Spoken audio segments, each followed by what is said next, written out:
Hatta şoğlu olsun dostum. Adam önünden çıkanına, işinden çıktın, gelinden çıktın, hemen atlı goğulu var.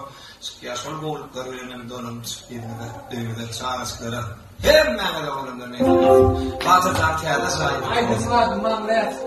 Mandaylar açık olsun yani aydınlar. Dinler, din sarı dostlar. Efendim, şöyle.